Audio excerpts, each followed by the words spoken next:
Oke, jadi kita akan belajar tentang elektrokimia. Jadi elektrokimia ini adalah satu cabang ilmu kimia yang mempelajari tentang bagaimana suatu reaksi itu ada kaitannya sama gaya gerak listrik ya, sama perpindahan muatan elektron gitu ya kan. Kalau misalnya kita punya suatu reaksi kimia, tentu saja reaksi yang terjadi itu pasti akan melibatkan adanya perpindahan elektron atau mungkin sharing elektron gitu kan. Nah, dari kesemua itu tuh bisa diukur dan juga bisa kita nilai perubahan aliran elektronnya. Makanya dari itu kita akan belajar yang disebut sebagai subjek elektrokimia ini. Oke, untuk materi elektrokimia kita akan erat kaitannya sama reaksi yang kita sebut sebagai reaksi redoks atau reaksi reduksi oksidasi. Jadi reaksi redoks ini adalah suatu reaksi yang melibatkan adanya transfer elektron ya di sini. Ini ada poin pentingnya. Di sini ada transfer elektron, kemudian diikuti dengan perubahan bilangan oksidasi. Udah tahu kan ya bilangan oksidasi ngitungnya gimana? Nah, jadi kita punya suatu reaksi redoks itu pasti akan terjadi perubahan bilangan oksidasi dari reaktannya. Ada suatu senyawa atau unsur yang terlibat ya. Terus oksidasi sama reduksi itu apa sih? Jadi oksidasi, kita mulai dulu oksidasi ya. Oksidasi ini merupakan peristiwa hilangnya elektron. Jadi suatu molekul elektronnya itu di-sharing ke molekul lain gitu. Jadi elektronnya hilang dari dirinya sendiri. Terus dia akan menyebabkan naiknya bilangan oksidasi dari spesies tersebut. Jadi makin dia banyak mendonorkan elektron, makin naik bilangan oksidasinya gitu. Itu adalah oksidasi. Jadi yang dia peristiwa hilangnya elektron dari molekul itu. Sedangkan untuk reduksi, reduksi ini adalah peristiwa penambahan elektron. Jadi dia menangkap elektronnya. Terus kalau misalnya suatu molekul itu mengalami reduksi, maka bilangan oksidasinya itu akan turun. Jadi oksidasi dan reduksi ini tuh saling apa ya? Saling saling berlawanan gitu, tapi dia saling berkaitan satu sama lain juga. Jadi kalau misalnya oksidasi ini meningkatnya bilangan oksidasi, kalau misalnya reduksi itu turunnya bilangan oksidasi dari suatu molekul karena dia menangkap elektron. Terus ada juga namanya adalah agen pengoksidasi serta agen pereduksi. Namanya agen pengoksidasi artinya dia akan mengalami reduksi dan membuat molekul lain mengalami oksidasi. Itu. Sedangkan untuk agen pereduksi sebaliknya, berarti dirinya sendiri mengalami oksidasi dan akan membuat molekul lain mengalami reduksi. Gitu. Oke. Jadi kalau misalnya oksidasi, reduksi itu adalah reaksi yang terjadi di suatu atom tertentu atau molekul tertentu. Sedangkan kalau misalnya peran dia sebagai agen oksidasi atau agen reduksi itu adalah bagaimana pengaruh dia ke molekul lainnya gitu. Oke, nah reaksi elektrokimia itu sangat erat kaitannya dengan reaksi reduksi oksidasi ini. Oke. Jadi sebelum kita mulai masuk ke reaksi elektrokimia, kita harus mengenali dulu nih bagaimana sih suatu proses oksidasi dan proses reduksi itu. Gitu. Kita ambil contoh reaksi antara Zn solid dengan Cu2 plus aqueous menjadi Zn2 plus tambah Cu solid. Oke. Di sini dilihat apa aja sih yang berubah dari si Zn dan Cu2 plus ini menjadi Zn2 plus dan Cu. Gimana? Dari kalian apa yang kalian amati? Apa sih yang berubah dari reaktan Zn sama Cu2 plus ini? Apa yang berubah teman-teman? Sebelum aku bahas lebih lanjut. Ayo, apa yang berubah? Kan awalnya dia Zn sama Cu2 plus. Zn-nya solid, Cu2 plusnya aqueous. Terus jadi Zn2 plus dan Cu solid. Nah, apa sih yang berubah di sini? Nih, berubah fasanya, juga berubah biloxnya. Oke, jadi elektron atau ion. Ya, setuju. Jadi, dari Zn yang awalnya dia biloxnya ini berapa? Zn di sini biloxnya berapa, teman-teman? Zn solid ini biloxnya berapa? Bilangan oksidasinya? Berapa bilangan oksidasinya? 0. Ya, awalnya Zn yang bilangan oksidasinya 0, dia bertemu dengan Cu2 plus, menjadi Zn yang bilangan oksidasinya jadi berapa nih Zn2 plus? Biloxnya berapa kalau Zn2 plus? Jadi plus 2, ya benar ya. Jadi si Zn yang mulanya dia biloxnya 0, jadi plus 2. Berarti Zn ini mengalami apa? Molekul Zn di sini mengalami apa teman-teman berarti? Awalnya dia biloxnya 0 jadi plus 2, berarti dia mengalami oksidasi. Benar ya. Jadi Zn ini mengalami oksidasi ketika dia bereaksi dengan Cu2 plus. Nah, Cu2 plus di sini biloxnya berapa? Cu2 plus di sini. Berapa biloxnya? Cu2 plus biloxnya berapa? Berapa?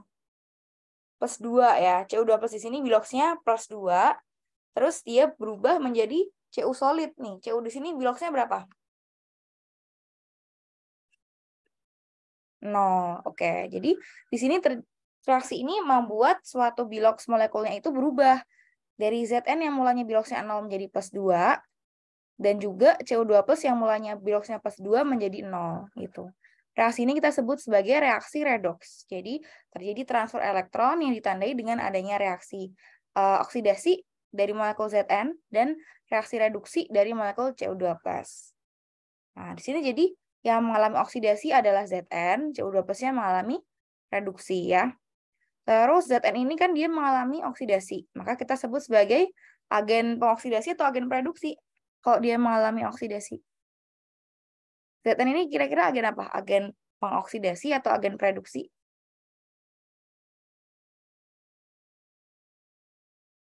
Atau mungkin kalau yang kalian lebih kenal umum ada istilah reduktor dan oksidator. Kira-kira Zn di sini tuh reduktor atau oksidator? Molekul Zn terhadap CO2 plusnya. Zn ini apakah reduktor atau oksidator? Iya, dia adalah agen produksi atau kita sebut sebagai reduktor. Nah, betul ya. Jadi Zn-nya sendiri yang mengalami oksidasi kita sebut sebagai suatu agen produksi karena dia membuat CO2 plusnya itu mengalami reduksi itu. Sedangkan CO2 plus di sini adalah apa? Agen apa? Oksidasi atau produksi atau reduktor atau oksidator? Dia oksidator ya atau agen pengoksidasi gitu. Jadi di sini kita perlu tahu ya, bedakan tuh apa itu reduktor atau oksidator dengan reaksi oksidasi ataupun reduksi gitu. Oke. Oke, bisa ya semuanya membedakan ya. Terus Bilox juga tahu ya cara ngitungnya ya. Oke, jadi di sini kita lihat ya. Ada dua proses pada reaksi ini, yaitu reaksi proses oksidasi. Nih, oksidasi ini jadi suatu reaktan kehilangan elektron membuat biloxnya naik dan kita sebut dia sebagai suatu agen produksi atau reduktor atau reducting agent. Nah, sini kita lihat Zn kehilangan elektron kan, dia mengalami oksidasi, Zn sebagai agen produksi atau reduktor dan bilangan oksidasi Zn-nya akan naik. Oke. Sedangkan untuk Cu2 plusnya di sini elektronnya bertambah kan, elektron reaktan bertambah, bilangan oksidasinya akan turun, kita sebut sebagai agen pengoksidasi atau oksidator. Contohnya di sini CO2+, dia menambah elektronnya ya, awalnya biloxnya plus 2 jadi 0, terus dia mengalami reduksi, dia berfungsi sebagai agen pengoksidasi atau oksidator, dan biloxnya juga turun ya, gitu. Reaksi ini tuh terjadi secara simultan dan spontan, udah belajar kan, spontan reaksi ya, udah belajar ya. Bisa kita amati di sini nih. Nah, oke. Ini mula-mula ya. Mula-mula dia ada larutan CO2+, warnanya biru ya. Biru Cu gitu. Biru laut warnanya. Terus dimasukkan sama pelat zinc. Jadi pelat zincnya dicemplungin gitu ya di sini. Lama-kelamaan kita biarkan reaksi terjadi, ternyata warna biru di larutannya itu makin lama makin memudar gitu ya di sini. Ini oleh kan birunya agak lebih tua dibandingkan yang tengah ya. Terus jadi memudar hingga tidak berwarna jadinya.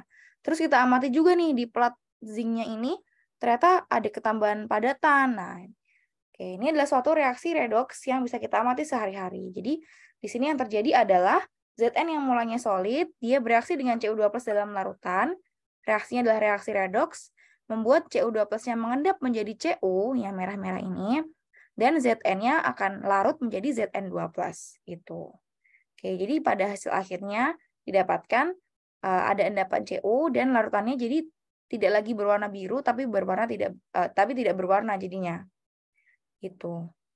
Oke, ini warnanya bukan putih ya teman-teman. Kalau putih ya kayak susu gitu. Tapi kalau misalnya bening ini kita sebut sebagai tidak berwarna, bukan putih. Jadi itu harus kalian bedakan ya. Jadi ada terminologi bening dan putih. Kalau putih ya putih kayak susu.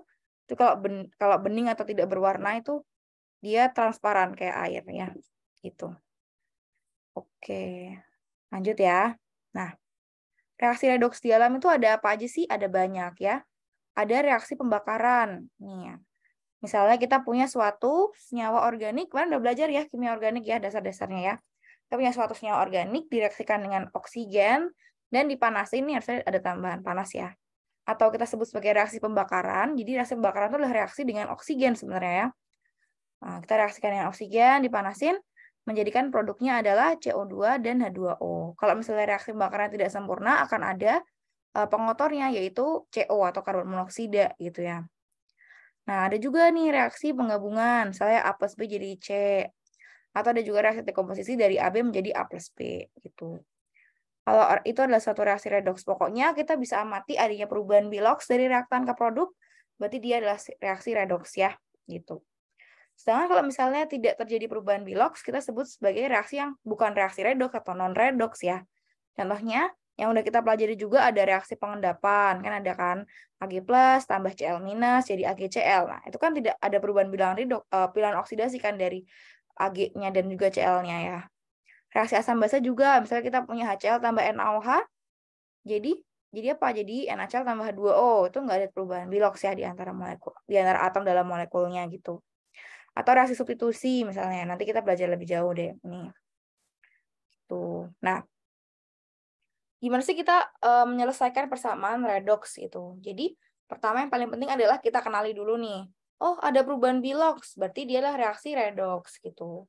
Terus untuk menyamakan atau menyetarakan reaksinya gimana?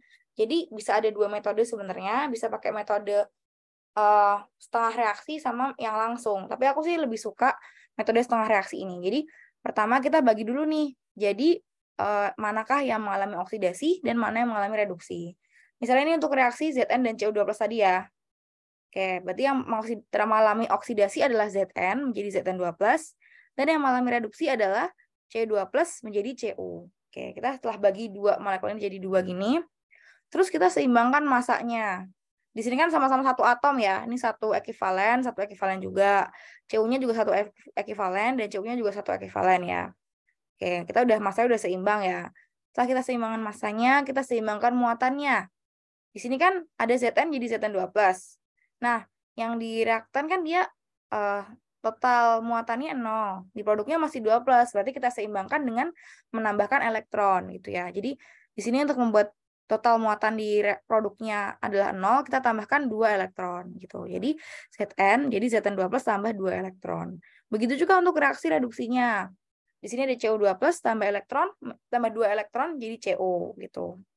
Setelah kita tambahkan elektron atau kita setarakan muatannya, kita kalikan dengan faktornya yang sesuai. Di sini kan 2:2, berarti kali 1 aja sama ya gitu. Kalikan dengan jumlah elektronnya ya gitu. Terus habis itu setelah kita kalikan, kita jumlahkan kedua reaksi oksidasi dan reduksi ini.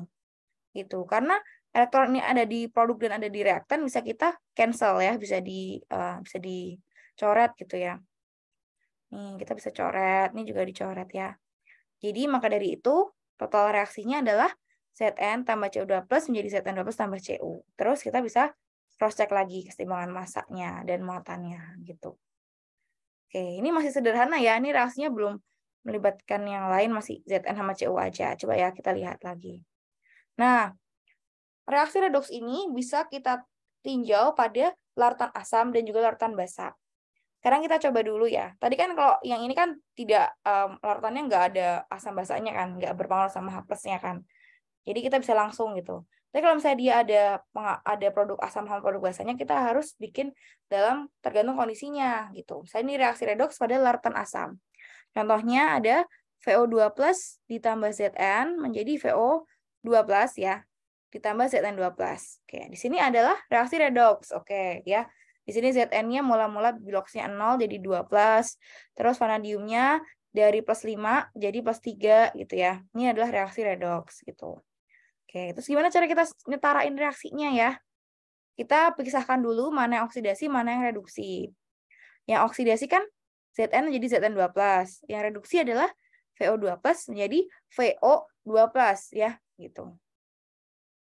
Kok bisa +5 biloksnya? Nah, coba. VO2+ biloksnya, biloks dari vanadiumnya ya maksudnya ya di sini ya. Oksigennya sih biloksnya tetap 2- ya. Biloks vanadium berapa di sini? Ya, bisa ngitung biloks vanadium di VO2+? Bisa nggak? Bisa nggak teman-teman?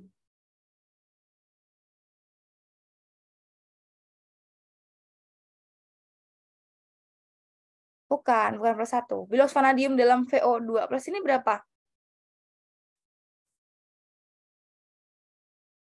Berapa bilox vanadium dalam VO2 plus? Nih, jadi total muatannya adalah plus 1. Terus ini ada vanadium dan ada 2 buah oksigen. Oke, plus 1 sama dengan X ditambah 2 min 2.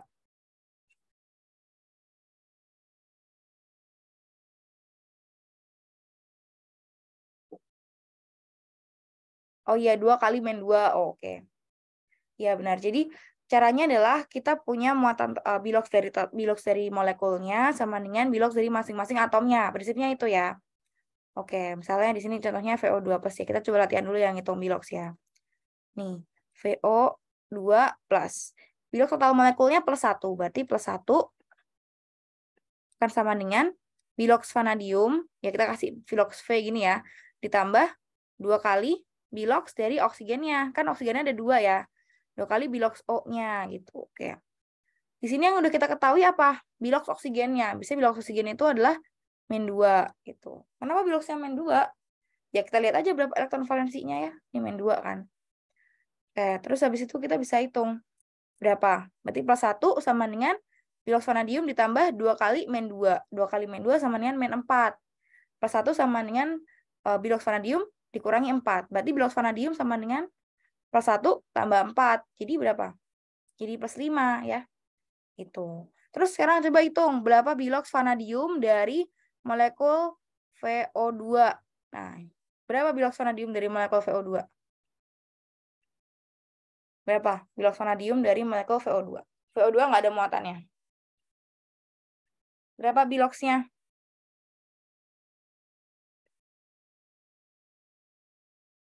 Ya, biloxnya plus 4 ya. Oke, kalau misalnya kita menuliskan nilai bilox, jangan lupa dikasih apakah dia plus ataukah minus gitu. Jadi ya kita tulis berarti kalau biloxnya 4 plus 4 berarti kita tulisnya plus 4 gitu. Kalau biloxnya min 4 kita tulisnya min 4 gitu ya.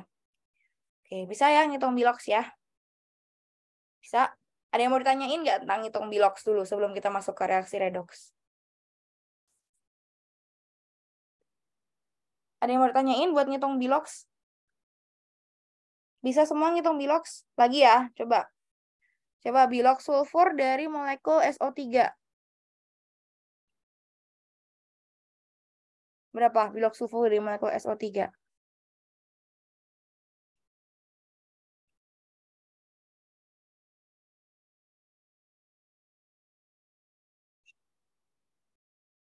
Berapa bilox sulfur dari SO3?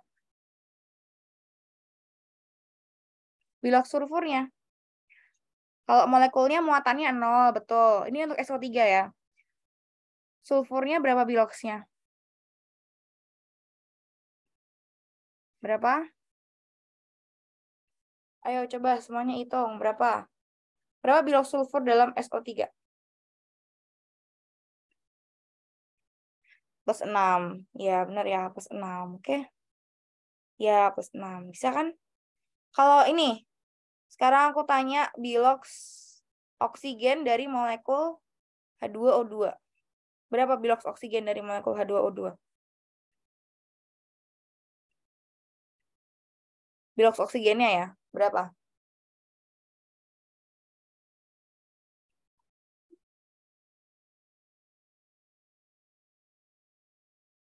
Bilox oksigen? Bilox atom oksigen ya? Berapa?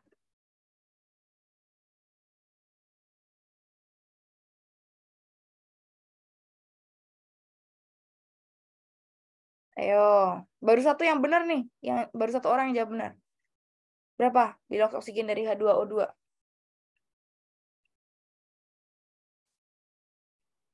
Bilox oksigen. Jadi sebenarnya tentukan bilox itu kita lihat dulu atom mana yang lebih elektronegatif gitu. Antara hidrogen dan oksigen mana yang lebih elektronegatif? Hidrogen sama oksigen mana yang lebih elektronegatif? Oksigen, betul ya. Oksigen lebih elektronegatif. Berarti yang biloxnya minus pasti yang oksigennya. Yang biloxnya plus pasti hidrogennya gitu kan. Oke. Terus kita lihat nih, bilox dari muatan totalnya adalah berapa? 0 ya. Di sini molekulnya kan muatannya 0, jadi bilox totalnya 0. Jadi kita buat 0 sama dengan 0 sama dengan 2 kali bilox hidrogen, berarti 2 kali biloxnya atom hidrogen, karena hidrogennya 2 ya. Terus ditambahkan dengan 2 kali biloxnya oksigen gitu. 2 kali oksigen. Oke. Nah, di sini kalau sebelum-sebelumnya di sini oksigennya kita udah anggap biloxnya -2 gitu kan. Tapi ketika oksigen ini ketemu sama hidrogen lebih dominan hidrogennya, yang udah pasti biloxnya +1 adalah hidrogen. Gitu. Kenapa yang hidrogennya udah pasti +1 biloxnya? Karena kita lihat jumlah elektronnya yang paling sedikit kan hidrogen kan. Dia nggak mungkin dia punya lebih dari itu kecuali emang kita tambahin lagi gitu ya. Oke, ini +1. Kalau misalnya kita mau buat dia jadi biloxnya +2, bisa nggak hidrogen? Jadi hidrogen 2+ gitu. Susah ya, kita akan melibatkan pemecahan inti juga nanti. Jadi kita sebut bilox hidrogennya ini +1 ya. Terus nanti berarti 0 sama dengan 2 ditambah 2 kali bilox oksigen. Maka dari itu berarti bilox oksigennya berapa? Berapa biloxnya?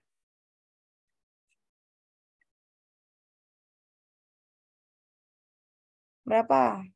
Berapa biloxnya? -1, betul ya. Jadi bilox oksigen di sini adalah -1 gitu. Oke? Bisa? Ini -1 biloxnya. Oke. Iya. Kan oksigennya 2 tuh di sini. Nah, jadi kalau misalnya bilox oksigen kalau misalnya di molekul yang ini, molekul kayak molekul VO2+ atau VO2 atau SO3 itu, dia biloxnya tuh -2. Tapi kalau misalnya dia bertemu sama hidrogen di sini, hidrogennya nggak mungkin biloxnya jadi +2 di molekul ini. Energinya cukup tinggi untuk membuat hidrogen jadi +2 kan. Maka dari itu, nanti oksigennya ngalah gitu ya. Jadi dia mengikuti bilox hidrogennya gitu. Makanya oksigennya di sini biloxnya -1 gitu. Oke. Jadi kita hitungnya dari bilox plusnya +1, jadi 2 tambah 1 jadi 2. 2 ditambah 2 kali bilox oksigen sama dengan 0, berarti bilox oksigennya berapa? 2 dibagi -2. Berapa berarti? -1 ya. Gitu. Oke, ada pertanyaan nggak? Udah jelas belum? Satu lagi deh. Satu lagi ya. Ini aku hapus dulu ya. Sekarang coba hitung bilox nih. Bilox sulfur dari molekul H2SO4. Berapa bilox sulfurnya? Bilox atom sulfur dari H2SO4. Berapa biloxnya?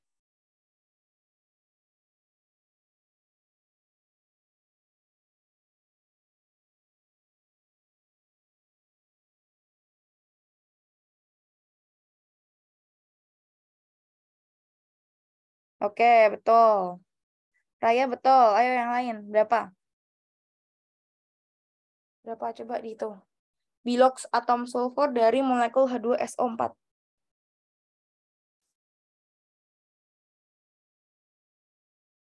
Berapa biloxnya?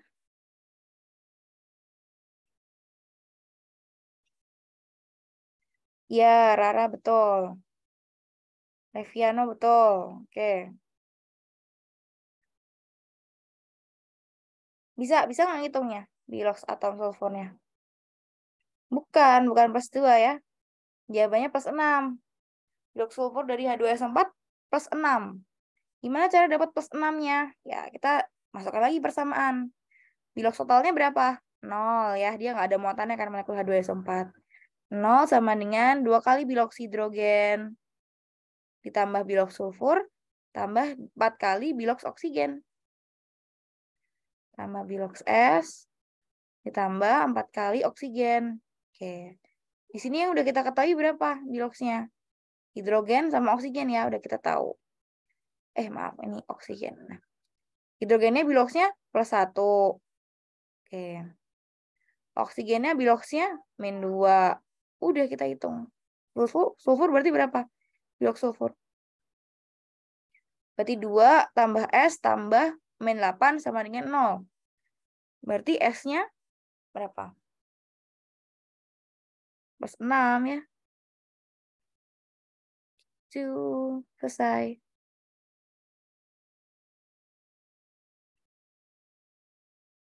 Iya. Kenapa yang di sini oksigennya min 2? Karena dia ada source oksigen dari sulfur. Kalau misalnya yang H2O2 tadi kan ada source elektron dari sulfur. Kalau yang H2O2 tadi kan source elektronnya atau sumber elektronnya cuma dari hidrogen aja. Soalnya hidrogen kan cuma mungkin ngasih 1 elektron doang. Gitu. Sini ada dari sulfur. Makanya bilox oksigennya di sini bisa min 2 gitu. Oke. Bisa ya ngitung bilox. Ayo, coba. Nanti kalau misalnya masih bingung, bisa chat aku aja. Ntar aku kasih PR, ngitung bilox. Terima kasih. Oke, hapus ya. Lanjut. Kita lanjutkan untuk menyetarakan reaksi redoks dalam larutan asam. Kita balik lagi ke si VO2 muatannya plus 1. Ya. Oke, ini hapus lagi.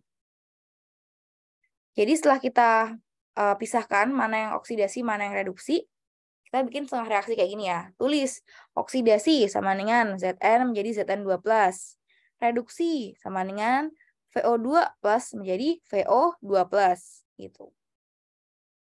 Setelah kita seimbangkan masanya ya. Kayak di sini Zn jadi Zn. Jadi atomnya cuma ada Zn, udah setara. Sekarang yang direduksinya. Di sini oksigennya ada 2. Di produknya cuma 1. Berarti gimana cara menyeimbangkan oksigennya? Apakah ditambahkan O2 minus aja? Enggak. Jadi kalau misalnya di dalam larutan asam, kita tambahkannya H2O. H2O kita tambahkan ke sisi yang kekurangan oksigen di sini. Berarti H2O-nya kita tambahkan di mana? Di produknya ya. Jadi VO2 plus terus menjadi VO2 plus tambah H2O. Sekarang kalau misalnya kita tambahkan H2O, masih ada sisa hidrogen kan di sini. Nanti sisa hidrogennya kita masukkan sebagai H+.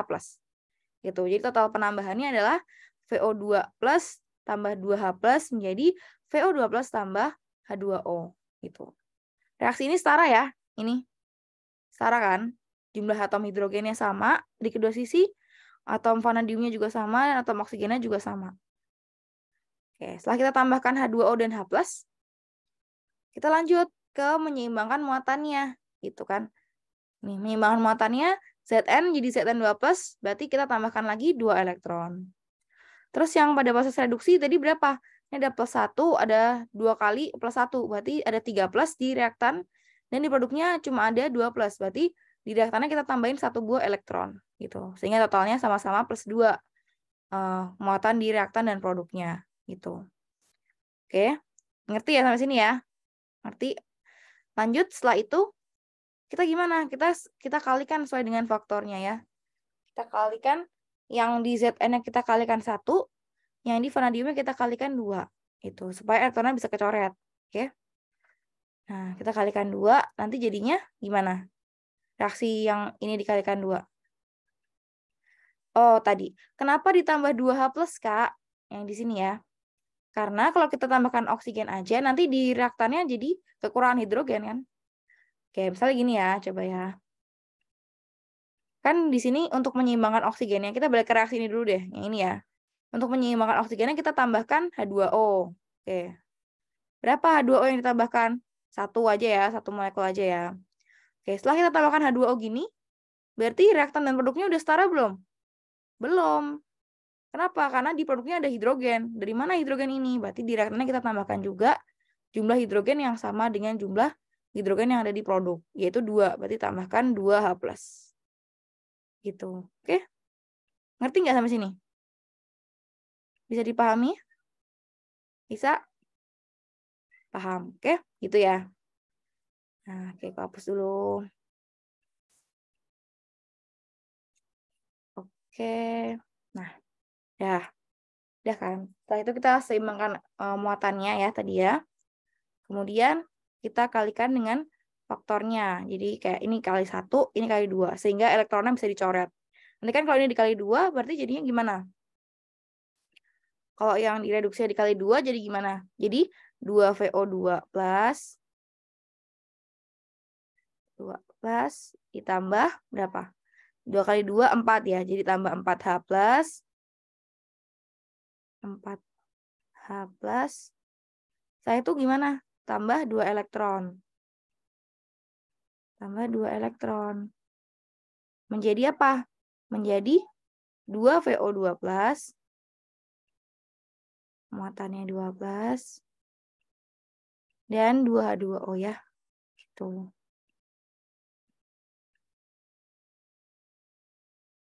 H2O. Oke. Ini elektronnya udah sama-sama 2, bisa kita coret kan? Nih, yang dioksidasi elektron ada di produk, yang direduksi elektronnya ada di reaktan, bisa dicoret. Yang lain bisa dicoret nggak? Nggak bisa. Yaudah, berarti reaksi totalnya adalah Zn tambah 2VO2 plus ditambah 4H plus menjadi 2VO2 plus tambah 2H2O tambah Zn2 plus. Gitu. Terus kita pastikan lagi, udah bener belum nih muatannya, keseimbangannya. Kalau kita lihat dari muatannya di reaktan berarti ada 2 kali muatan plus 1, berarti plus 2 ditambah 4 kali muatan plus 1. Berarti berapa? Plus 2 tambah plus 4, jadi total muatannya plus 6. Di produk gimana? Kita hitung lagi. 2 kali 2 plus, berarti plus 4 ditambah 2 plus. Sama-sama plus 6 juga. Jadi di reaktan dan di produk muatannya sama-sama plus 6. Ya. Berarti udah seimbang, udah setara. Jumlah vanadiumnya kalau kalian mau cek juga cek lagi boleh. Ini ada 2 buah vanadium, di produknya juga 2 buah.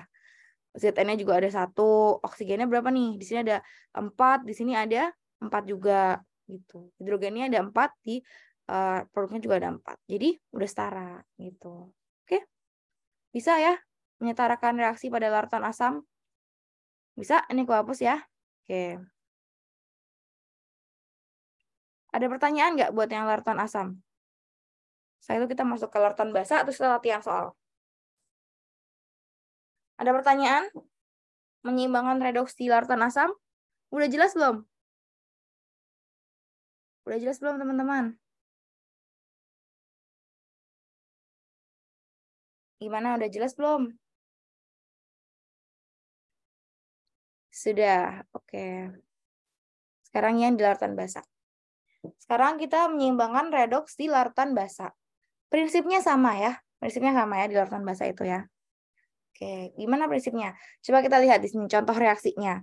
Reaksinya kita punya reaksi MnO4- ditambah HO2-. Oke, di sini HO2- ya molekulnya ya. Menjadi MnO42- ditambah oksigen. Nah, reaksi redoks nggak ini? Redoks ya di sini ya. Mn-nya awalnya berapa nih biloksnya? Plus 7 ya. Di sini kan 2 kali 4 kali -2, terus habis itu muatannya -1. Berarti di sini Mn-nya adalah plus 7 ya. Terus di produknya Mn-nya berapa biloksnya? Plus 6. Nah, udah ada perubahan biloks. Oksigennya yang di produk di reaktannya awalnya gimana? Dari -1 kan. Terus menjadi biloksnya berapa oksigen di sini? Jadi 0 gitu. Reaksi ini berarti reaksi redoks. Oke. Setelah kita tahu, kita masukkan ke dalam setengah reaksi. Yang oksidasi siapa? HO2- jadi O2 ya. Dia mengalami oksidasi. Biloksnya naik ya. Terus yang mengalami reduksi siapa? MnO4- dari plus 7 jadi plus 6. Jadi produknya MnO4 2-. Setelah kita bikin setengah reaksi, sekarang kita seimbangkan masanya dulu ya. Di sini ada 2 buah oksigen, ada 1 buah hidrogen. Berarti di produknya kita perlu tambahin siapa? Kita perlu tambahin siapa di produknya? Nah, kita tambahin lagi H2O gitu. Jadi kita tambahin lagi H2O ya di sini ya. Ini kan larutannya basa, kita tambahin lagi H2O di produknya. Setelah itu kita masukkan OH- di reaktannya. Ini masuk H2O kan. Terus nanti kita tambahkan OH- di reaktannya. 1 buah OH- gitu. Oke. Yang MnO4 gimana? Udah sama kan jumlah Mn dan oksigennya ya. Gitu. Oke. Jadi kalau misalnya di larutan basa kita tidak menambahkan H+. Yang kita tambahkan adalah H2O dan OH-. Oke. Yang ditambahkan adalah H2O dan OH-, bukan H+. Kan kalau tambahkan H+, berarti larutannya jadi apa dong? Nggak basa lagi ya. Jadi asam larutannya. Gitu. Oke. Oke, jadi beda ya. Bedanya itu ya. Di sini ditambahkannya H2O dan OH- ya, bukan H+. Oke. Nah, lanjut. Udah ya, setelah kita masukkan jumlah setaranya, kita sekarang bikin setarakan muatannya juga. Oke, setarakan di sini di oksidasinya kita tambahkan 2 elektron ya, karena kan di reaktannya ada -2, berarti produknya juga harus -2 muatannya ya, -2 dan -2. Oke. Terus yang direduksinya, di sini kan -1 sama -2, berarti di reaktannya tambahkan elektron gitu ya, 1 buah elektron. Oke, udah. Setelah itu kita kalikan supaya elektronnya bisa dicoret gitu kan. Ini kali 1 kan 2 elektron, yang direduksinya jadi dikali 2, karena kan cuma 1 elektron kali 2. Oke, jadi berapa ini? Jadi 2MnO4 minus tambah 2 elektron menjadi 2MnO4 2 minus. Setelah itu kita masukkan, bersamaan kita jumlahkan. Jadi sehingga produk hasilnya adalah HO2 minus ditambah OH minus tambah 2MnO4 minus menjadi oksigen tambah H2O tambah 2MnO4 2 minus. Kita pastikan lagi udah sesuai belum? Kita cek muatannya ya. Di sini -1 tambah -1, -2. -2 tambah 2 kali -1, jadi -4 ya. Produknya berapa? 2 dikali -2, -4. Sama, muatannya sama ya. Jumlah Mn-nya berapa? Mn di reaktan 2, produknya 2, sama juga. Jumlah oksigennya berapa? Di reaktan ada berapa nih? 2 tambah 1 tambah 4, 7 ya. Di produknya ada berapa nih? 2 tambah 1 tambah 4 kali 2. Enggak, ding, ini bukan 4 ya, 4 kali 2 ya, sama-sama 4 kali 2. Ini 3 tambah 4 kali 2, sama ini juga 3 tambah 4 kali 2, sama. Oksigennya sama, hidrogennya. Ini ada 1 tambah 1, 2. Produknya juga 2. Berarti udah setara reaksinya. Oke, ada pertanyaan sampai sini? Menyetarakan reaksi redoks, bisa? Bisa nggak menyetarakan reaksi redoks?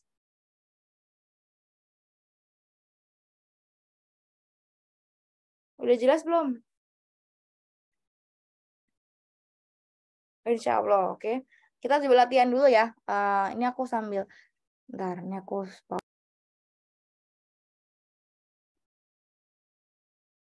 Oke, nah, ya. Jadi sekarang kita bahas tentang sel elektrokimia. Jadi sel elektrokimia itu ada 2. Ada namanya sel elektrolisis sama sel volta. Oke, ya ini gambarnya kebalik ya. Ini harusnya kayak gini ya. Ini ada keterangannya kan, ini sel galvanik itu yang ini. Sel elektrolisis itu yang ini ya. Oke. Nah, ada 2 sel elektrokimia. Yang mana 2 sel ini tuh kita tinjau dari proses reaksi yang beda juga gitu. Kita bahas dulu untuk sel elektrolisis. Sel elektrolisis ini adalah suatu sel yang menghubungkan suatu sumber arus listrik keluar untuk menyebabkan reaksi yang non spontan. Jadi, kita pakai aliran listrik dari eksternal, terus kita mau bikin reaksi yang awalnya tidak mungkin terjadi tanpa bantuan energi dari lain, tapi bisa terjadi gitu. Kita sebut sebagai sel elektrolisis. Nah, sel elektrolisis tuh yang kayak gini ya. Nih. Jadi, yang ini ya, ini yang di bawah nih, electrolytic cell. Nah, ini sel elektrolisis. Sedangkan yang kedua adalah sel volta atau sel galvani. Sel volta atau sel galvani ini adalah suatu sel elektrokimia yang mana dia itu bisa membantu kita memanen energi gitu, energi listrik. Kenapa? Karena reaksi yang terjadi di dalamnya itu adalah suatu reaksi spontan dan menghasilkan energi listrik. Bisa kita ambil juga energi listriknya buat suatu sirkuit luar. Biasanya sel volta itu berupa kayak baterai, aki gitu ya, yang bisa kita pakai buat mengaktifkan berbagai macam perangkat elektronik gitu. Tuh. Kalau sel elektrolisis itu sebaliknya dari sel volta. Sel volta ini dari suatu reaksi menghasilkan energi karena reaksi-reaksi spontan. Sedangkan sel elektrolisis itu adalah dari suatu energi untuk membantu terjadinya reaksi yang non spontan menjadi spontan. Gitu. Oke. Nah, kita bahas satu-satu. Kita bahas dulu mungkin yang sel volta dulu ya. Sel volta atau sel galvani gitu. Dia adalah suatu sel yang mana terdiri dari 2 chamber kayak gini. Jadi ada chamber 1 sama chamber 2. Wadah 1, wadah 2 ya. Yang mana 2 wadah ini tuh memisahkan 2 buah reaksi oksidasi dan reduksinya gitu. Jadi mereka nggak boleh gabung. Kenapa? Untuk membuat reaksi tetap berjalan spontan terus gitu ya.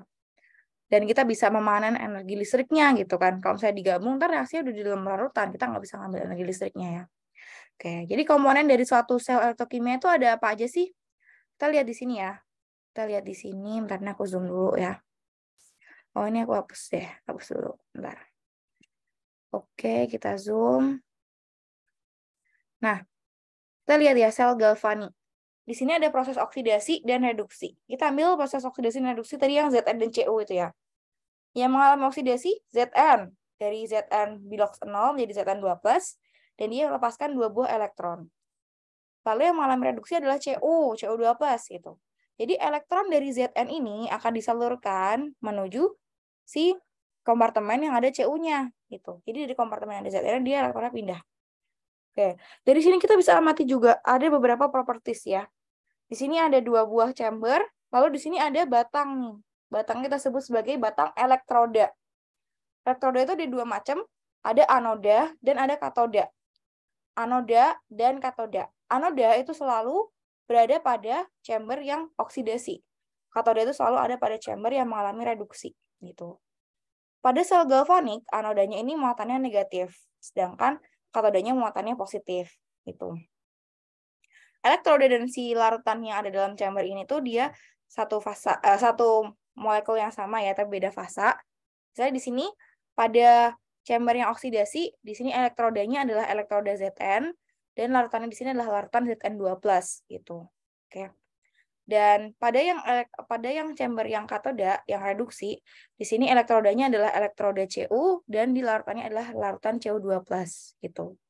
Elektronnya akan ditransfer melalui suatu kawat di sini atau kabel yang menghubungkan dari 2 buah elektroda itu. Gitu. Jadi pada elektroda anoda, pada anoda selalu terjadi oksidasi, pada katoda selalu terjadi reduksi. Gitu ya. Terus pada sel galvani itu dia dihubungkan oleh suatu jembatan garam. Oke. Jembatan garam di sini tujuannya apa ya? Jembatan garam di sini tujuannya adalah untuk menstabilkan muatan dari kedua buah chamber ini.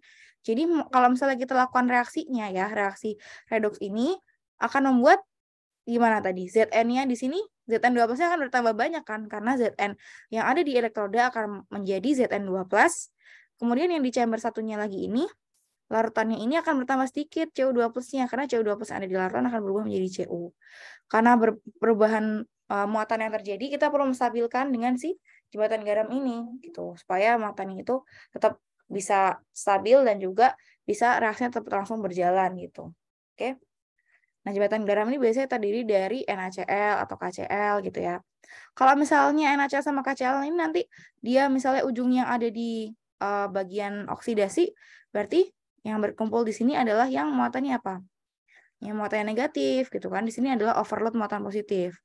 Terus habis itu yang berkumpul di sini adalah yang apa? Yang positif ya kan. Di sini adalah overload muatan negatif karena Cu2+-nya udah berubah jadi Cu gitu. Oke. Jadi pada reaksi Zn tambah Cu2+ jadi Zn2+ tambah Cu, si Zn sama Zn2+ ini berperan pada posisi oksidasi, berarti dia ada berupa anodanya, muatan negatif, terus habis itu yang si Cu-nya ini ada pada chamber yang reduksi dan dia katodanya ini positif gitu. Oke? Nah, jadi ketika reaksi berjalan nanti Zn-nya ini akan habis jadi Zn2+ dan Cu2+ dalam larutan ini akan menempel pada elektrodanya bertambah muatannya jadi Cu. Gitu ya. Oke. Itu adalah sel galvanik. Jadi perpindahan elektron yang terjadi ini bisa kita ambil buat menjalankan suatu apa aja gitu. Misalnya suatu sistem yang butuh energi listrik gitu ya. Nah, sedangkan untuk sel elektrolisis, pada sel elektrolisis ini chambernya cuma satu. Ini, chambernya cuma satu. Misalnya kita di sini mau bikin elektrolisis Cl- tambah Mg menjadi Cl2 dan Mg liquid. Kita menggunakan si lelehan MgCl2 ya. Lelehan MgCl2. Jadi nggak ada airnya. Dia bukan aqueous, dia lelehan gitu ya. Lelehan suatu garam MgCl2 ya. Lalu kita kasih elektroda juga. Di sini ada anoda dan katoda. Ingat ya, di anoda selalu terjadi oksidasi, katoda selalu terjadi reduksi. Cuma bedanya apa antara sel elektrolisis dan sel galvani? Pada sel elektrolisis, di bagian anodanya ini muatannya ini plus, katodanya ini muatannya negatif. Jadi kebalikannya sama sel galvani ya. Kalau sel galvani anodanya minus, katodanya plus. Kalau di sel elektrolisis, anodanya positif, katodanya negatif. Gitu. Terus pada sel elektrolisis ini kita butuh energi listrik dari luar, jadi kita ada power supply di sini ya, yang memungkinkan terjadinya perpindahan elektron gitu. Jadi terus apa nih yang terjadi pada sel elektrolisis? Di sini kita punya pada chamber oksidasi yang dekat dengan anoda, yang terjadi adalah suatu oksidasi dari Cl- menjadi Cl2 tambah 2 elektron. Kemudian pada si chamber katodanya ini yang ada di sekitar katodanya yang terjadi adalah reaksi reduksinya. Dari Mg2+ tambah 2 elektron menjadi Mg liquid. Gitu ya. Oke. Oke, ada pertanyaan? Di sel elektrolisis juga nggak ada jembatan garam karena mereka ada di satu kompartemen aja. Gitu. Oke. Jelas nggak?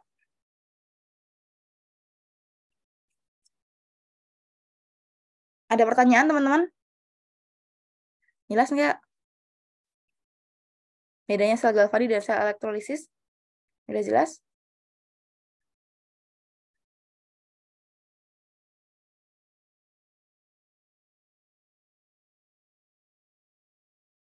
Ya, kita lanjut aja ya. Oke. Nah, kita bahas dulu juga masing-masing propertiesnya ya. Jadi arus listrik ini akan masuk dan keluar dari sel elektrokimia melalui elektroda tadi yang aku bilang ya. Ada anoda dan ada katoda, tergantung dari jenisnya, apakah dia sel galvani atau dia sel elektrolisis gitu ya.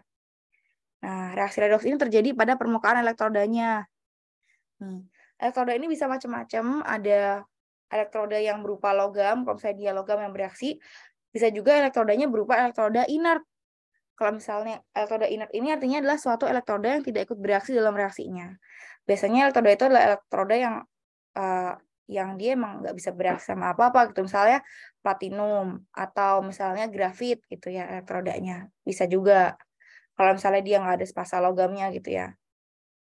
Terus tadi elektroda itu ada dua, ada katoda dan anoda. Katoda itu tempat terjadi reduksi dan anoda tempat terjadi oksidasi. Itu tetap ya sama aja di sel galvani maupun sel elektrolisis ya. Gitu.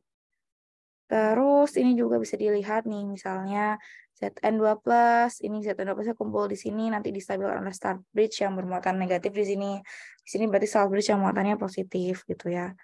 Ini elektronnya itu mengalir dari anoda ke katoda pada sel galvani. Nanti arusnya bisa kita ukur dari lawan dari arah elektronnya ya gitu. Oke.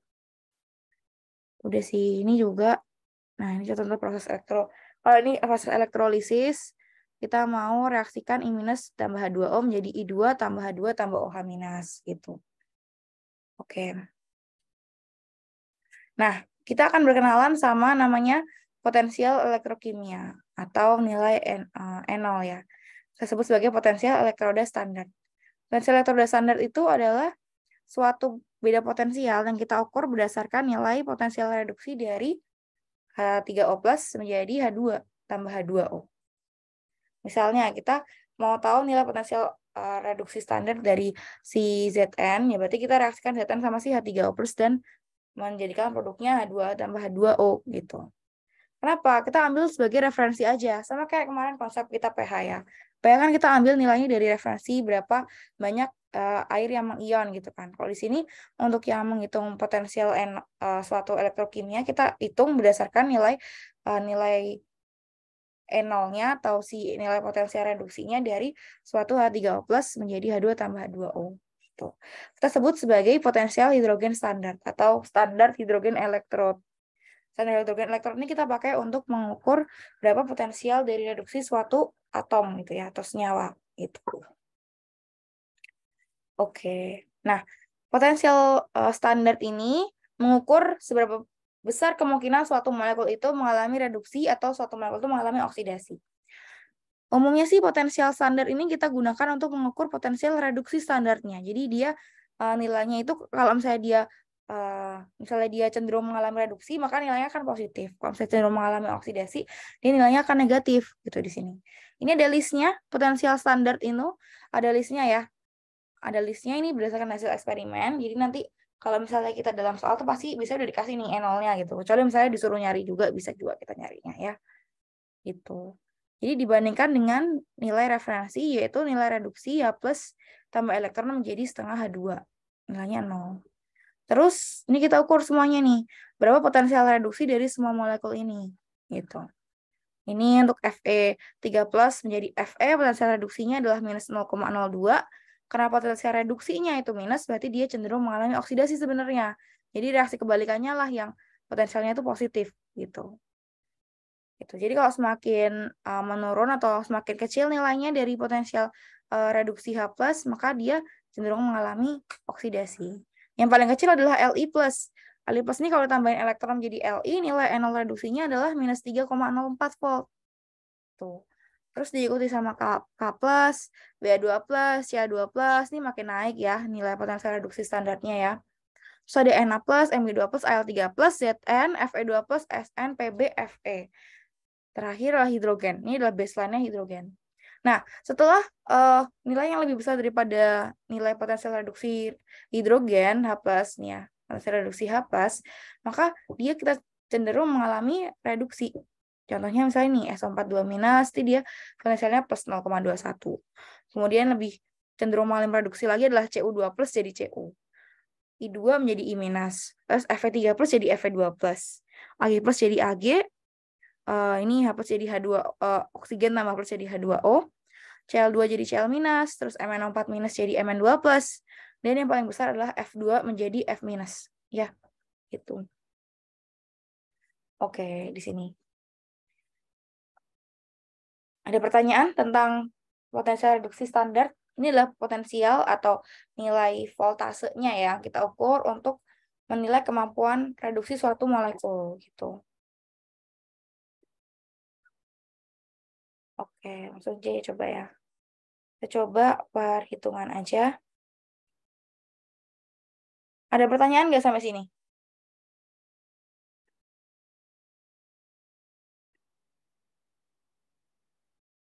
Ada pertanyaan, teman-teman?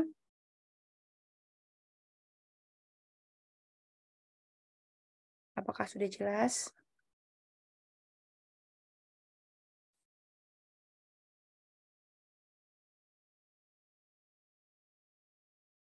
Nah, oke. Udah jelas belum? Atau ada yang mau nanya?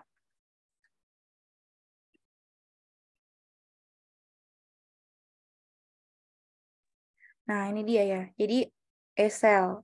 Ada E-cell, dia potensialnya adalah suatu electromotive force ini ya.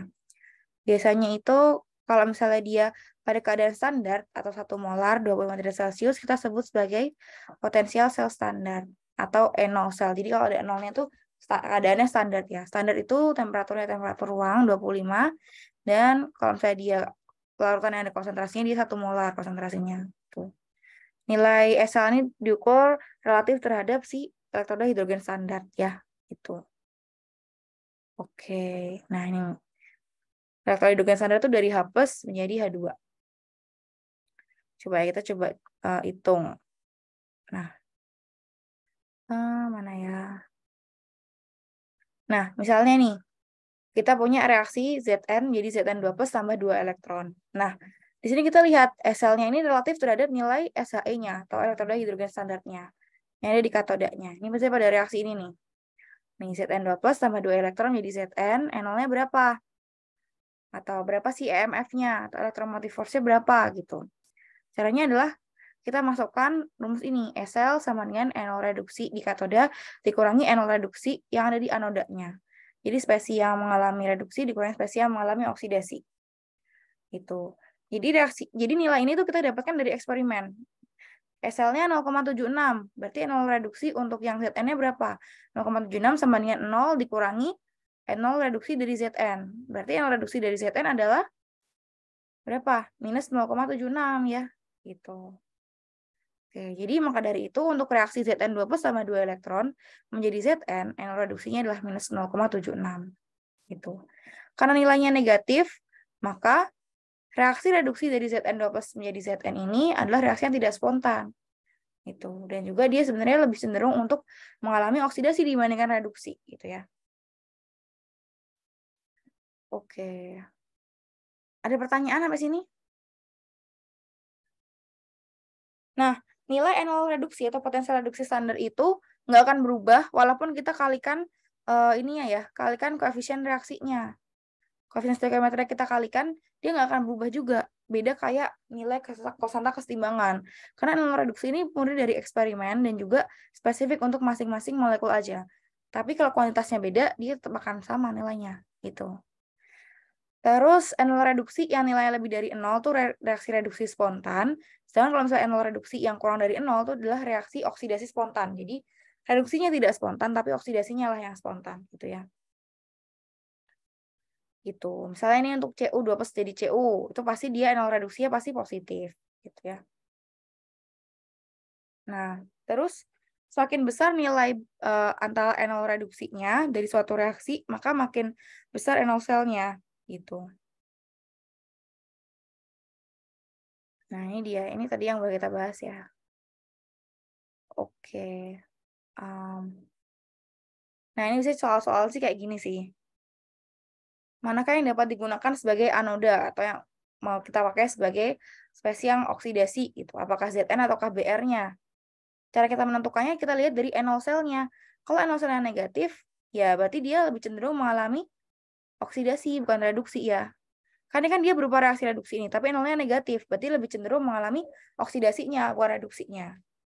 Gitu. Jadi yang masuk di anodanya adalah si Zn dan masuk di katodanya adalah si Br-nya. Gitu ya. Oke, ya. Ya, betul. Gitu. Nah, ini misalnya nih soal. Kita punya reaksi Ag plus tambah Cu menjadi Ag tambah Cu2 plus. Diketahui nilai enol selnya adalah 0,46 volt. Terus diketahui juga enol Cu2 plusnya atau enol reduksi Cu2 plusnya 0,34 volt. Pertanyaannya berapa enol dari Ag plus Ag gitu. Jadi Ag plus reduksi jadi Ag. Ya, kita masukkan aja. Sl sama dengan enol Ag plus dikurangi enol Cu2 plusnya ya. Oke. Jadi enol yang ada di katode dikurangi yang anoda, yang reduksi dikurangi yang oksidasi. Gitu. Jadi 0,46 sama dengan enol Ag plus dikurangi 0,34. Kan di sini 0,34 ya. Jadi jawabannya enol Ag plus sama dengan 0,46 ditambah 0,34, yaitu 0,8. 0,8 volt. Itu adalah enol reduksi dari Ag plus. Itu. Oke. Bisa ya? Bisa. Lanjut soal nomor 2. Nah, contoh soal lagi ya. Kita punya reaksi nih. Cr2O7 2- tambah 4H plus tambah 6 elektron menjadi 2Cr3 plus tambah 7H2O. Diketahui untuk reaksi ini, untuk reaksi setengah reaksi reduksi Cr2O7 jadi Cr3 plus, enol reduksinya adalah 1,33 volt. Kemudian untuk nilai enol reduksi dari I2 menjadi I- adalah 0,54 volt. Pertanyaannya tentukan enol sel untuk reaksi ini. Cr2O7-nya jadi Cr3 plus, berarti reduksi Cr2O7 ya, tetap reduksi ya. Sedangkan I- ini adalah oksidasinya atau kebalikannya. Maka dari itu ngitungnya gimana? 1,33, terus habis itu ini 0,79. Berarti enol reduksi dari zat yang tereduksi dikurangi enol reduksi dari zat yang teroksidasi. Yaitu 1,33 kita kurangi dengan 0,54 gitu ya. Sama dengan 0,79. Gitu.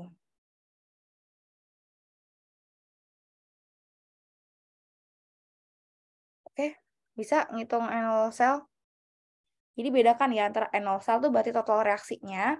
Kalau enol reduksinya berarti enol reduksi untuk si reaksi itu aja, si redox 1 aja gitu. Gitu.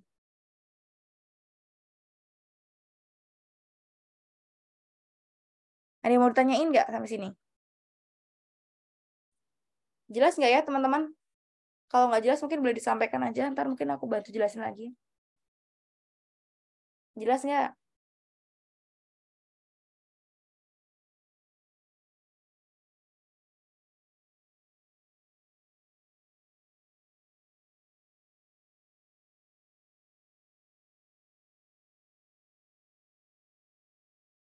Nah, ini masih banyak lagi ya contoh-contoh soalnya ya. Misalnya ini ada nih.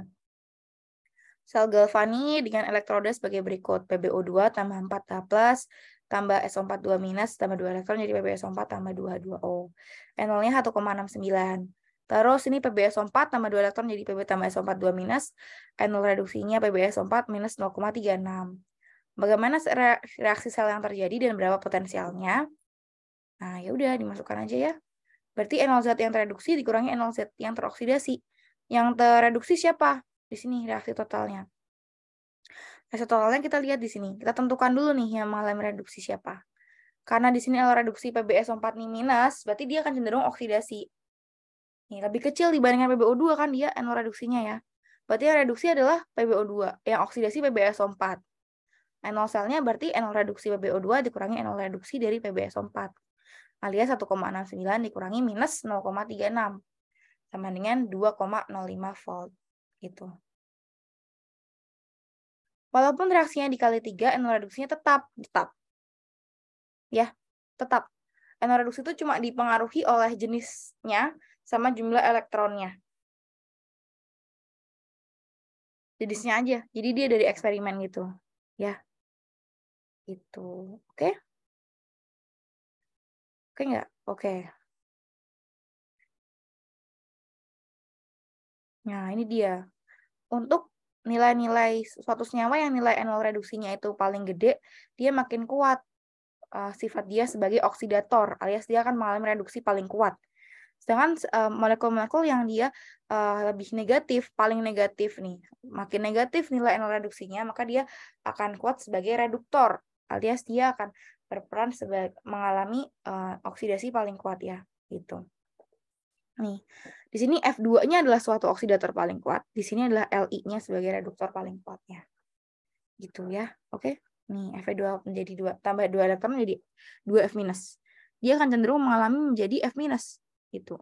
Kalau yang ini Li+ jadi tambah elektron menjadi Li, dia akan cenderung mengalami menjadi Li+ daripada Li-nya. Maka itu disebut sebagai reduktor paling kuat. Ini oksidator paling kuatnya nih yang dikotakin. Gitu ya. Oke. Nah, semakin positif enol reduksi, makin kuat peran dia sebagai oksidator. Makin negatif enol reduksi, makin kuat sebagai reduktor. Gitu. Nih, spesies yang tabel kiri ini dengan potensial reduksi standar lebih tinggi, secara spontan akan mengoksidasi spesies pada tabel kanan dengan potensial reduksi standar yang lebih rendah. Nih, di sini dia akan mengoksidasi spesial tabel kanan yang potensial reduksinya paling rendah, lebih rendah ya, gitu. Di sini F2 akan mengoksidasi hidrogen ataupun Li. Terus nanti Ni2+, misalnya ini ada Ni2+ ya. Ni2+ ini akan mengoksidasi Al kayak gitu. Nih, setiap spesies sebelah kanan akan spontan mereduksi setiap spesies yang lebih tinggi di deret sebelah kiri. Jadi kalau misalnya yang kiri ini akan spontan mengoksidasi spesies yang lebih rendah di sebelah kanan, sedangkan kalau misalnya yang kiri ini yang paling rendah akan makin spontan mereduksi spesies yang paling lebih tinggi di sebelah kirinya. Tuh, jadi gini, ini ke bawah, ini ke atas, gitu.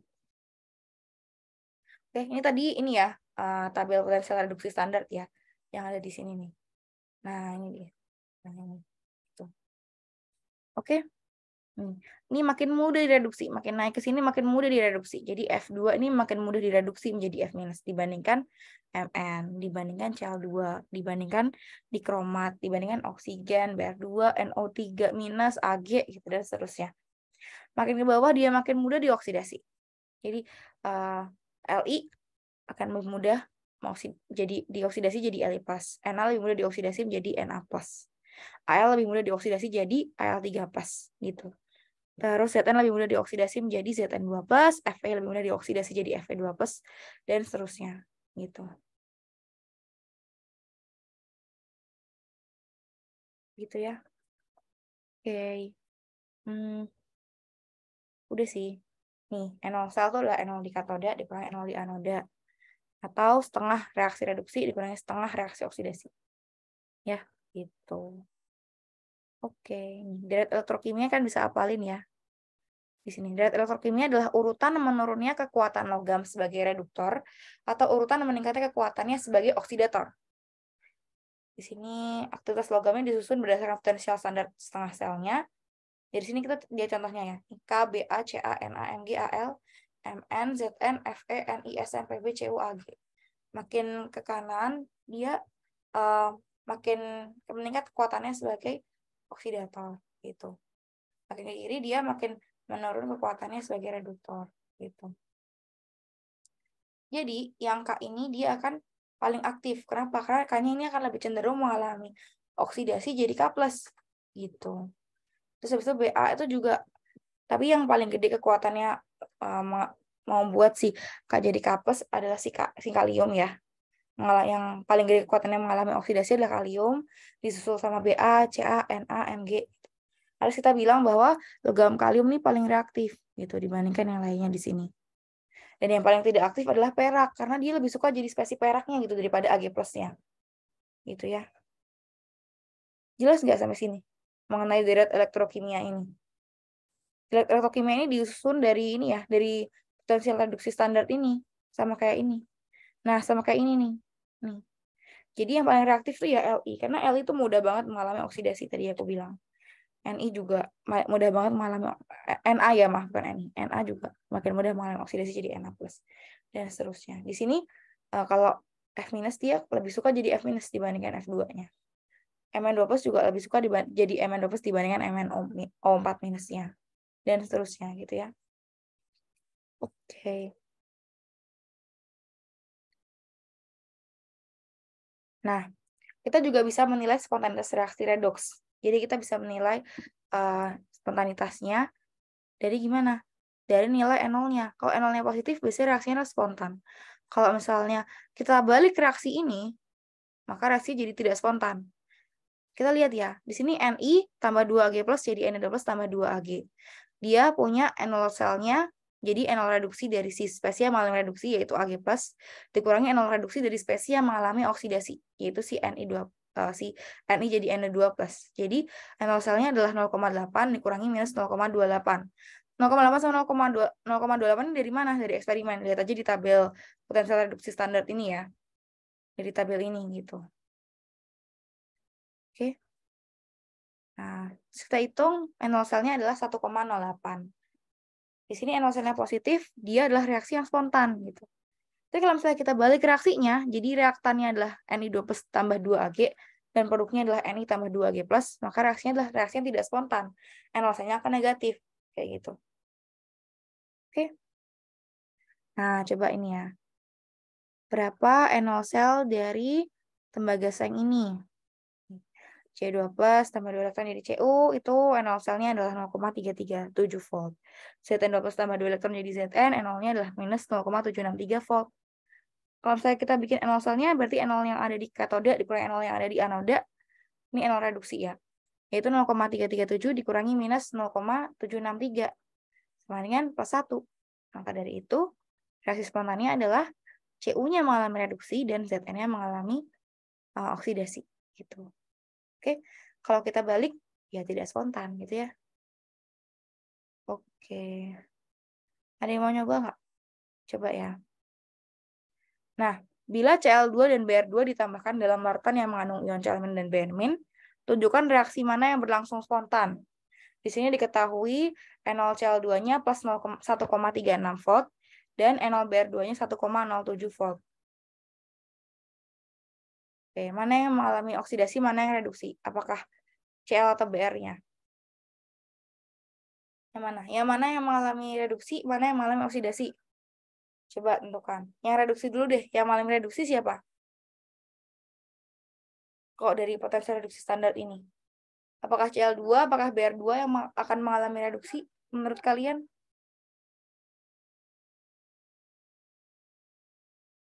Ayo, yang mana yang mengalami reduksi? Cl2 atau Br2?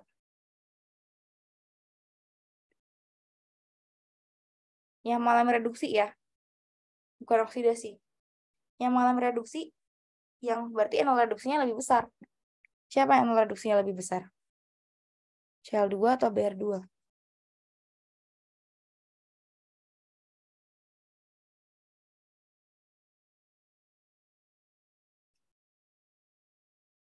Cl2, ya, yang akan mengalami reduksi adalah Cl2 ya. Di sini Cl2 reduksi. Terus berarti yang spesies Br-nya akan oksidasi. Makanya nanti reaksinya adalah Cl2 tambah elektron jadi 2 Cl- dan reaksi yang oksidasinya adalah 2 Br- menjadi Br2 tambah 2 elektron. Coba kita lihat ya. Tuh, bener ya. Ini. Di sini kita pokoknya, kalau misalnya kita punya suatu reaksi yang ada nilai N0 reduksinya, kita cari yang N0 reduksi paling tinggi, maka dia akan mengalami reduksi. Oke? Di sini kan yang paling tinggi N0 reduksinya adalah Cl2 ya. 1,36. Berarti Cl2-nya akan mengalami reduksi. Sedangkan Br2-nya ini akan mengalami oksidasinya. Berarti kebalikan dari reaksi ini. Maka dari itu reaksi totalnya adalah untuk reduksinya Cl2 tambah 2 elektron menjadi 2 Cl-, dan oksidasinya adalah 2 Br-. Ininya dulu ya. 2 Br- menjadi Br2 tambah 2 elektron. Jadi total reaksi redoksnya adalah Cl2 tambah 2 Br minus menjadi 2 Cl minus tambah Br2. Gitu. Terus berapa enol selnya? Enol selnya ya kita tinggal kurangin aja. Enol reduksi spesies yang mengalami reduksi dikurangi enol reduksi spesies yang mengalami oksidasi. Jadi 1,36 langsung dikurangi sama 1,07 gitu ya. Jadi nilainya adalah 0,29. Karena enol selnya positif, berarti reaksinya adalah reaksi spontan. Reaksi dari Cl2 tambah Br2 Br minus menjadi 2 Cl minus tambah Br2 itu spontan. Tapi kalau misalnya kita balik reaksinya itu tidak spontan, gitu ya. Oke. Bisa sampai sini paham, teman-teman? Paham nggak? Paham ya? Ada pertanyaan nggak, teman-teman?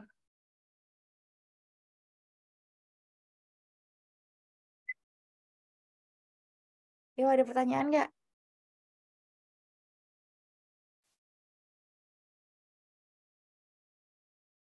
Apakah sudah jelas? Apakah sudah jelas, teman-teman, tentang spontanitas reaksi redoks? Gimana kita menentukan spesies mana yang akan mengalami reduksi, spesies mana yang oksidasi, gitu. Udah jelas belum?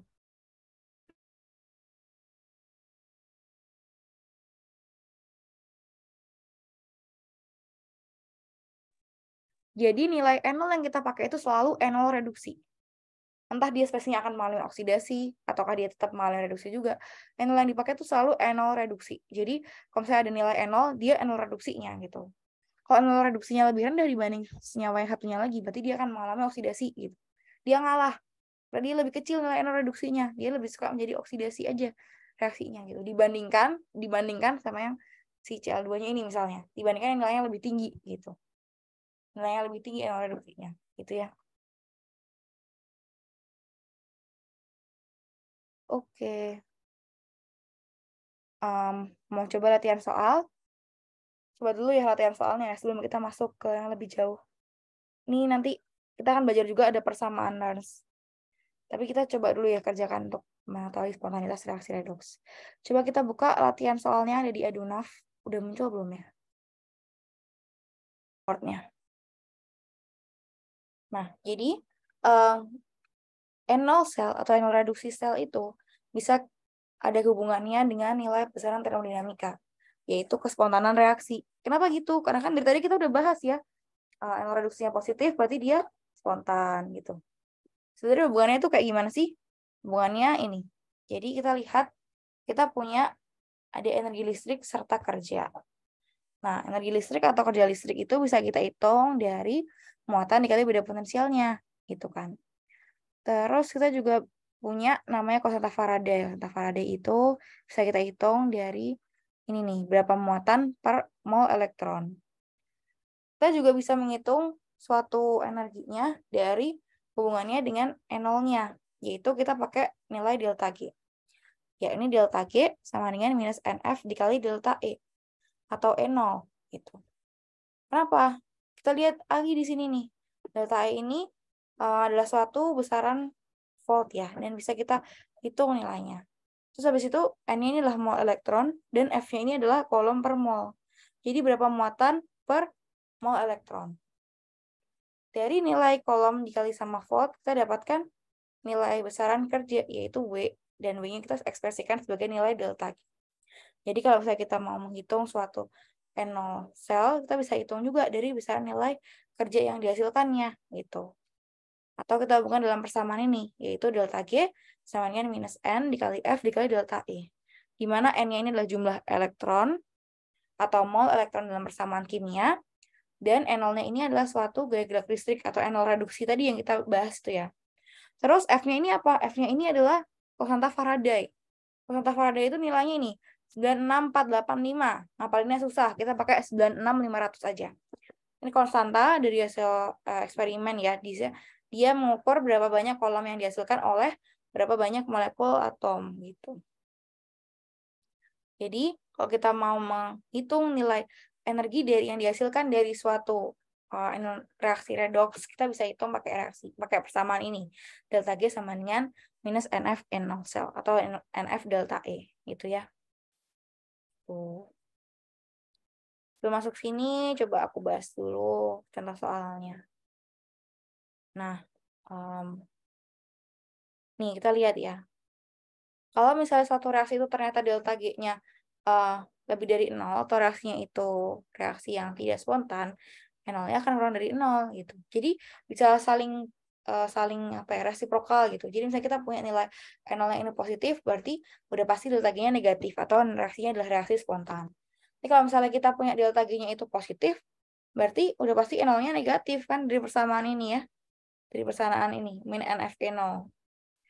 Berarti reaksinya itu tidak spontan. Sesuai juga dengan yang udah kita pelajari di reaksi kan. Kalau misalnya reaksi kebalikan dari reaksi spontan atau negatifnya itu, dia akan tidak spontan gitu ya. Contoh soal mana dia? Nah, ini kita recall lagi. Delta G itu akan spontan kalau nilai kurang dari 0. Dan tidak spontan kalau nilainya lebih dari 0 alias positif. Terus pada saat kesetimbangan, delta G-nya sama dengan 0. Gitu. Mana ya? Nih, itu contoh soal. Itu nilai delta G dari reaksinya ini pada suhu 25 derajat Celcius. Diketahui NiO2 tambah 2Cl- tambah 4H plus jadi Cl2 tambah Ni2 plus tambah 22O.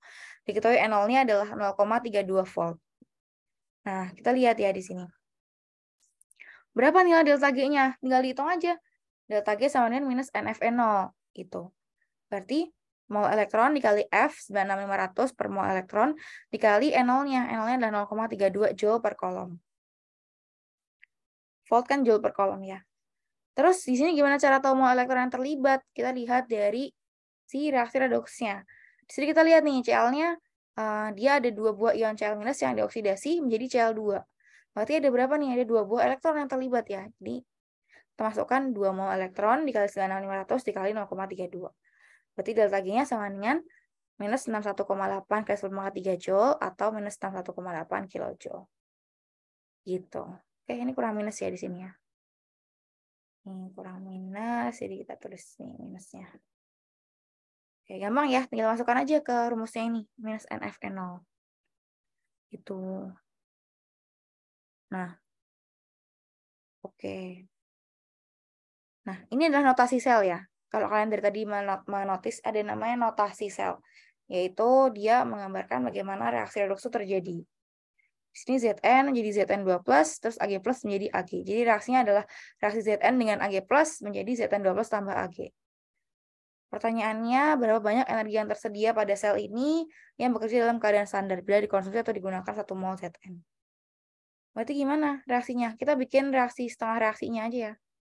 Nah, kita bikin setengah reaksinya. Terus kita hitung nol selnya. Di sini kita dapatkan dari mana nilai ini? Dari tabel. Tabel potensial reduksi standar. Zn menjadi Zn2+ tambah 2 elektron, Ag plus menjadi 2 Ag. Jadi totalnya Zn tambah 2 Ag plus menjadi Zn2+ tambah 2 Ag. Jadi delta I-nya sama dengan 0,762 terus ditambah 0,799. Jadi jawabannya 1,561. Terus masukkan nilai delta G-nya. Delta G sama dengan minus NF delta E. Berarti mol elektron yang terlibat adalah 2 ya, 2. 2 dikali 96500 atau 96485 dikali N0 selnya 1,561. Jawabannya 301.226 Joule atau 301,2 kilojoule. Oke. Nah, ini nilai energi bebas atau energi bebas Gibbs. Jelas ya? Ada pertanyaan nggak? Menghitung energi bebas Gibbs. Jelas ya? Oke. Nah, kita balik lagi ke sini. Jadi belum sempat kubahas. Ini adalah namanya notasi sel. Notasi sel ada di mana? Bentar. Nih, notasi atau diagram sel. Jadi notasi sel ini adalah suatu cara sederhana untuk menuliskan atau menjelaskan suatu sel elektrokimia. Kan dalam satu sel elektrokimia ada namanya anoda dan katoda ya. Di anoda terjadi oksidasi, di katoda terjadi reduksi. Gitu. Nah, kalau misalnya kita mau menuliskan suatu notasi sel, kita tinggal gambarkan kayak gini. Jadi spesinya terus ada garis-garis ini. Garis-garis ini tandanya apa? Satu garis ini memisahkan fasa. Fasa ya. Yang ini solid, yang ini aqueous. Jadi dipisahkan oleh satu garis. Ini reaktan, ini produknya dipisahkan oleh satu baris. Terus ada dua baris ini. Dua baris ini artinya jembatan garam, memisahkan antara dua buah kompartemen yang beda. Yang di sebelah kirinya ini adalah anoda atau yang mengalami oksidasi. Terus yang di sebelah kanan itu adalah yang ini, yang katodanya atau yang mengalami reduksi ya, gitu. Jadi selalu kayak gitu. Kalau kita lihat yang di sebelah kirinya di sini, berarti kita tahu dia adalah anoda. Kalau yang ada di sebelah kanannya ini, berarti kita tahu dia adalah katoda, gitu. Jadi Zn jadi Zn2+. Ini satuan apa namanya fasanya bisa kita masukkan juga. Terus konsentrasinya juga bisa kita tuliskan. Ini Zn2+ 1 molar, ya udah tulis 1 molar. Ini Cu2+ reaktannya menjadi Cu. Kita tuliskan juga fasanya, sama tuliskan juga berapa konsentrasinya 1 molar gitu. Ini anoda, ini katoda gitu ya. Kalau misalnya dia fasanya sama, misalnya ada H+, ada Cl- gitu ya. Kita tulisnya pakai koma misalnya. Jadi saya Zn2+, H+, Cl-. Tapi masih dalam dipisahkan oleh satu garis ini. Itu antara si reaktan sama produknya. Itu. F itu apa? F yang mana?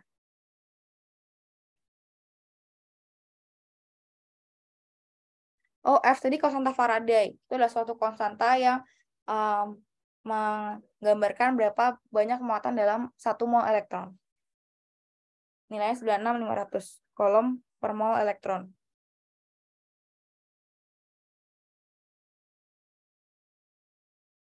Itu konstanta ya. Oke. Oke, ini notasi sel. Ini misalnya kalau misalnya kita punya suatu elektroda hidrogen standar. Kan kalau misalnya kita punya elektroda hidrogen standar tadi yang H+ jadi H2O ya. Elektroda hidrogen standar itu dia kan di elektrodanya itu ada H+ sama H2O-nya. Makanya kita perlu suatu molekul inert tadi yang aku bilang. Jadi elektrodanya itu bukan logam, tapi elektrodanya pakai suatu PT ini. Bukan H2-nya gitu ya, maaf. Maksudnya pakai PT lain atau suatu logam inert ini. Jadi PT terus nanti dialiri oleh gas hidrogen menjadi H, sama di lartanya itu adalah H+-nya gitu. Nih contoh untuk menghitung nilai potensial reduksi dari Ag+. Berarti kayak gini, gambar dia notasi selnya. PT, H2, 1 ATM, ini karena di satu elektroda ya. Habis itu dipisahkan 1 bar lagi untuk memisahkan fasanya jadi H+. Tuliskan juga berapa konsentrasinya 0,01 molar. Terus ini ada 2 bar kayak ini jembatan garamnya. Habis itu inilah Ag+, kompartemen satunya ya, kompartemen katoda. Ag+ jenuh, terus dipisahkan 1 bar. Ini adalah si elektrodanya yaitu Ag solid. Gitu. Oke. Oke. Ini dia bisa lah ya. Ada pertanyaan nggak sampai sini? Ada pertanyaan teman-teman? Kita balik lagi ke sini ya. Nah, ini.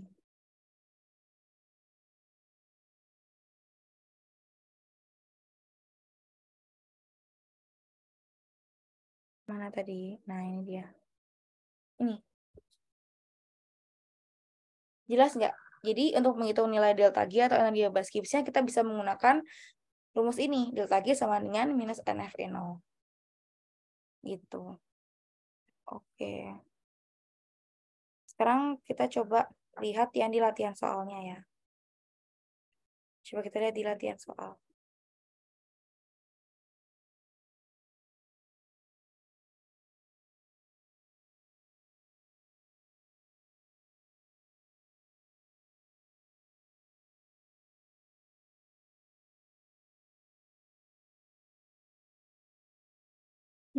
Ada nggak ya yang menghitung nilai delta G-nya? Oh, atau coba ini dulu ya. Ini nih yang notasi sel.